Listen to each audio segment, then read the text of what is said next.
Hi friends, అందరికీ నమస్కారం. మరో విమానానికి ప్రమాదం. 76 మంది ప్రాణాలు గాల్లో.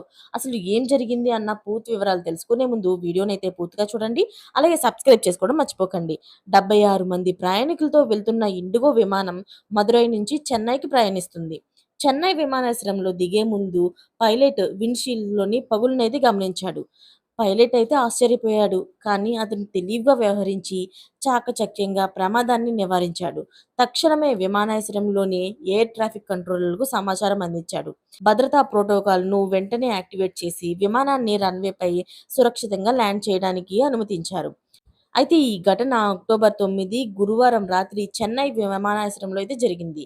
కానీ ఇది ఆలస్యంగా వెలుగులోకొచ్చింది. ఈ 76 మంది ప్రయాణికులతో ప్రయాణిస్తున్న ఇండిగో విమానం రాత్రి 11 గంటల 12 నిమిషాలకైతే సురక్షితంగా ల్యాండ్ అయ్యింది.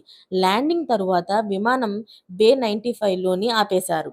అక్కడ సాంకేతిక బృందాలు దెబ్బతిన్న గాజు ప్యానెల్‌ను మార్చివేశారు. అయితే పగుళ్లకు కారణం ఇంకా అధికారికంగా అయితే నిర్ధారించబడలేదు. ఈ సంఘటన జరగడానికి కొన్ని గంటల ముందు కేంద్ర పౌర విమానయాన మంత్రి రామ్మోహన్ నాయుడు, ప్రధాన దేశీయ విమానయాన సంస్థలు, అలాగే విమానయాన అధికారులతోని నెలవారీ సమీక్ష సమావేశం అయితే జరిగింది. ఏదైతేనేమి 76 మంది ప్రాణాలకు ఏమేం కాకుండాను వాళ్ళు సురక్షితంగా ఉండడంతో అందరూ ఊపిరి పీల్చుకున్నారు. మరిన్ని లేటెస్ట్ అప్డేట్స్ కోసం ఛానల్‌నైతే సబ్స్క్రైబ్ చేసుకోండి. Thanks for watching friends.